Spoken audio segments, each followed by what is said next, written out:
Excellent defence from the Ospreys made Munster work hard for this one. My name's Mark, let's talk rugby.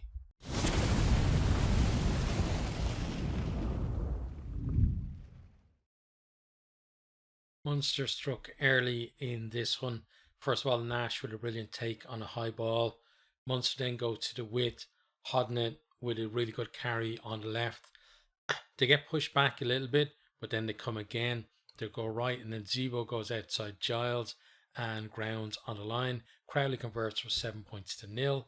Ospreys then with penalty advantage round about halfway. Morgan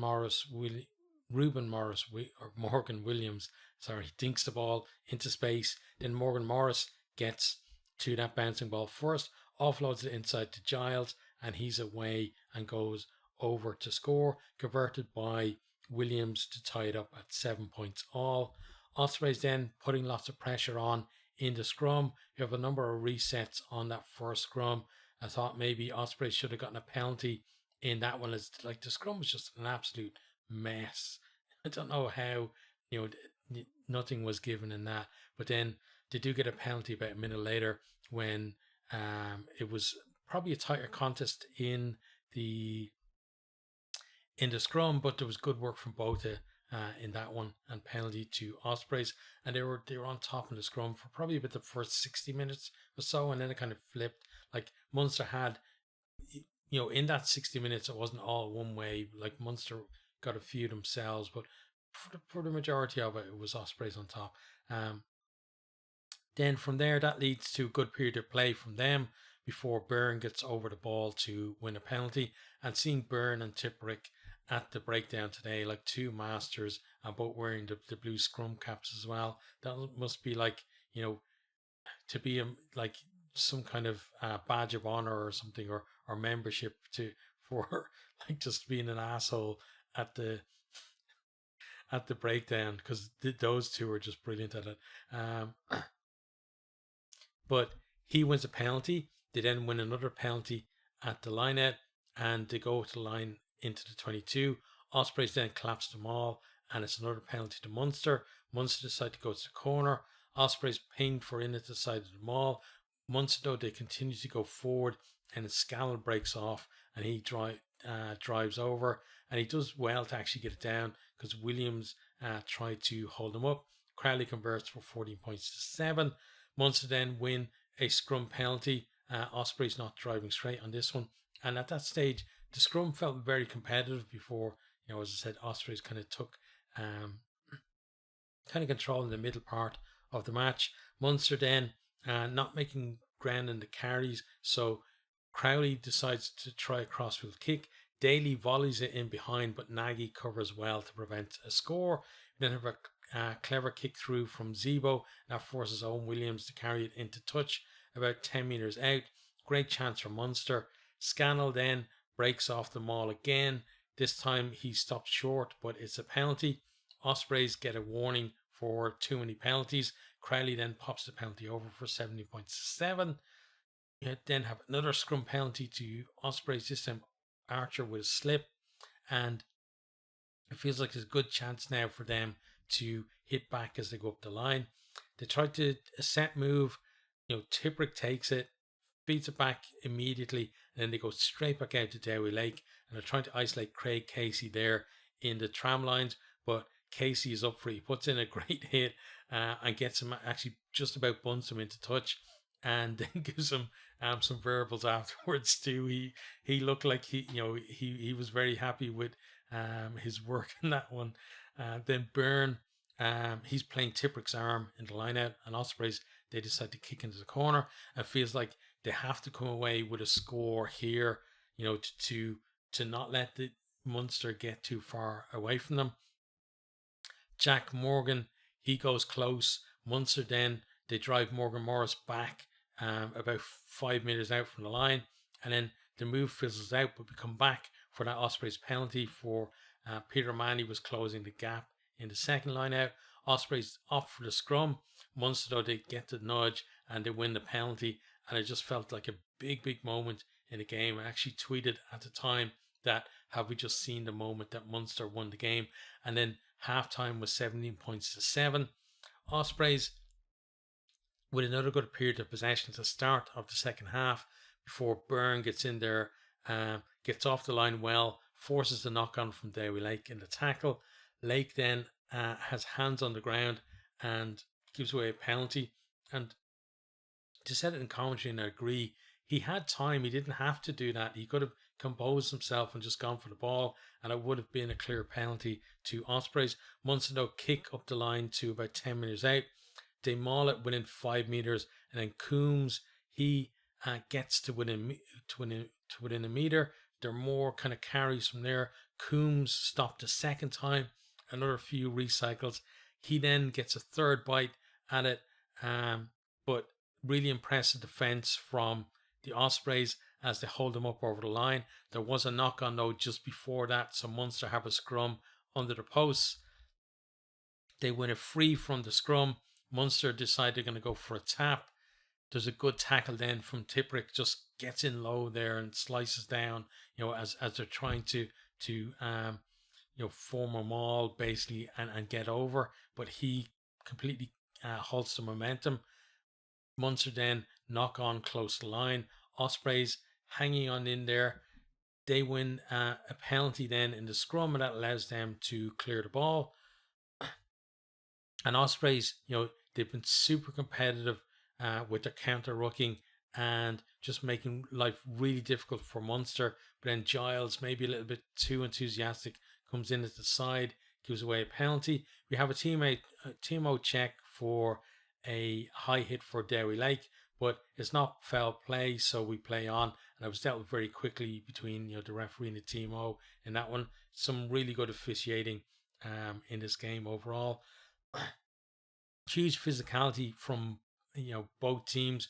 Munster, they're pressing into 22. Morgan Morris momentarily turns the ball over. Munster get it back, but then Ospreys force a knock on with that exceptional defence.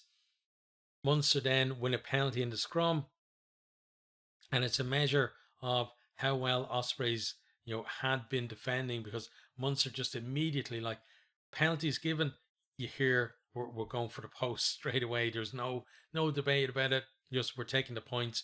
Crowley slots from in front, 20 points to 7. Sutton then not rolling away, and Murray, he's on at 9, and he makes sure that Holly Davidson doesn't miss it. Crowley then extends the lead from the tee, 23 points to 7. Ospreys defence, as I said, has been immense, but now feel like they've got to produce something going forward. And given that, feeling like maybe it's going to lead to more chances for Munster if they do try and be a bit more expansive. We do get another penalty, but Crowley doesn't quite catch it right, and it drops well short. It's one of those ones where he never really got any height or distance in it. The remainder of the game then is played pretty much in the Ospreys half. We had wet conditions. There was a bit of a shower in the middle of the game. It leads to errors from both sides. And then we do have a chance, though, for Tony Butler to get on and get some experience in a quarter-final at 10. So it was nice to see him get, I think it was about the last 20 minutes or so that they were on. And that's brilliant to see as well, because a lot of other teams might think, oh, he's a young lad, let's give him like the last 5 minutes or even 2 or 3 minutes of the game. But they did well, I think, bringing him on at that time.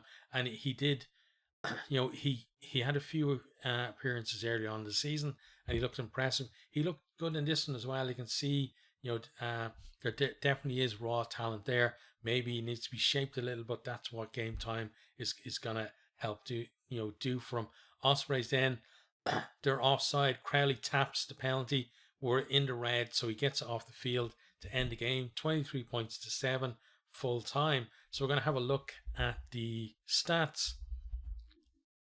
So on attack, 2 tries to 1 for Munster. Osprey's score from Giles really was the only chance that they genuinely had of scoring a try. Munster obviously had those periods close to the line, but you have to again credit Ospreys for just being so dogged in defence and denying Munster any other clear chances of getting over, because even though Munster were driving at the line, always forcing them back, and it meant that you felt like most of the time, with defenses like that, you feel like, okay, the pressure's on, but something is going to give, and especially when the referee maybe gives penalty advantage.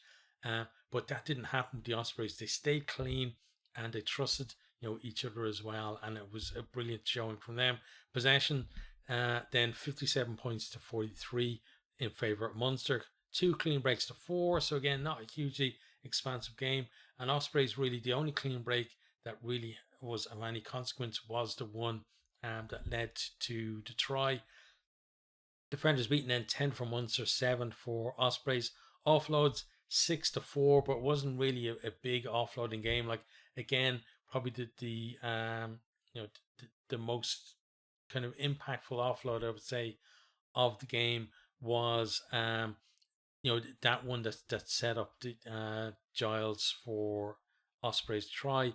And other than that, the other offloads were kind of more in around midfield and just moving the ball away from kind of the danger territory. Then 63 points to 37. So again, Munster playing a lot of the game the Ospreys half, and you credit the Ospreys defence, but it meant that they had very little chance to actually put pressure back on Munster. Number of tackles then 111 to 154, and missed tackles 7, and just 10 for Ospreys is very good. And like tackle success for both teams, 94% is exceptional. Generally say again, 80 kind of 5 to 87 is kind of a pass mark in the URC. If your tackle success percentage starts with a 9, you're doing really well. So 94 is just excellent from both of the teams. And then Ospreys, they were the ones under the most pressure as well. So for them to match Munster in that percentage again is just really good from them. Turnovers 1, then 4 from Munster, 1 for Ospreys. Ospreys applying all that pressure, and it did stilt the Munster attack. But again, just the one turnover meant that they didn't get that much. They stripped Munster of momentum, but they didn't take the momentum for themselves, and ultimately that kind of told in the game as well. Kicking then, kicks retained, 3 for Munster and 1 for Ospreys. I thought Munster at times the kicking game was really good, especially with Daly and Nash getting up there, and with some really good takes, especially in the lead up to that first try as well for them. Penalties, 8 from Munster and 12 from Ospreys. A lot of Ospreys penalties came in at the set piece, either at scrum time or in the line out, where Munster we had closing gap and playing the arm as well. In terms of players then, successful carries, 10 for Gavin Coombs and 4 for James Raddy for Ospreys. Coombs, it's rare to see him have so many carries close to the line and not being able to get over to score. Then defenders beaten, Jack Crowley with 4 and Raddy which is 1 for the Ospreys. Meters made, Sean O'Brien 37 for Munster. I thought he did really well, kind of in the midfield there, because Munster had problems with injury, and then who was it? Frisch as well went off with an ankle problem there towards the end as well. So hopefully he's okay for the semi-final. Keelan Giles then with 44 meters for Ospreys. Most of that was his running for the try, I think. Offloads then, 1 for Frisch and 2 for Nicky Smith from the Ospreys. On defence then, tackles, John Hodnett 11 for Munster. I was impressed with him in that back row. Jack Morgan 20 for Ospreys. The Ospreys back row and defence was excellent. Not so much going forward. Then let's just quickly talk about both of the teams. So starting with Ospreys, as I mentioned before, defended really well, and for much of the game as well. They were on top in the scrum for probably about 60 minutes. Munster won a couple of vital penalties during that period, though. Line out went well for them, and they made things really difficult for Munster at the breakdown. But ultimately, they didn't offer much going forward, and a solid defense, it's great, but it only wins you games if you're either, you've already got a lead and you're defending it, or, you know, weathering that storm allows you then to go up the other end and start, applying pressure on the opposition, creating chances and taking them. But neither of those are true for Ospreys tonight. You know, and ultimately, if you're behind and you're defending, doesn't matter how well you're defending, you're not going to win the game. You've got to be up the other end. You got to be scoring points. But this season has been massive success for the Ospreys. No one expected them to progress, but they gave a good account of themselves. And if they can make strides now, in their attack as well, they're going to be ones to watch, I think, next season. Onto Munster then. They controlled much of the game. Credit has to go to Casey and Crowley. Crowley had a mixed bag last week against Ulster, but he was excellent tonight. They managed to turn the scrum around as well in the last 20 minutes, but they want to fix the issues that they had there, for their semi-final as well. You don't want it to be, a constant thing with your set piece. If it's only just one game and then you fix it, that's going to be fine. They found it hard to get momentum at times due to the pressure that Ospreys, were applying at the breakdown. Getting cleaner ball, I think, is going to be something as well for them to work on for their semi-final. But they took the chance as well. They left some points out there, but they never really looked like losing it in that second half. And now this year they're no longer a surprise package, but they're really difficult to beat. And now they march on to a semi-final.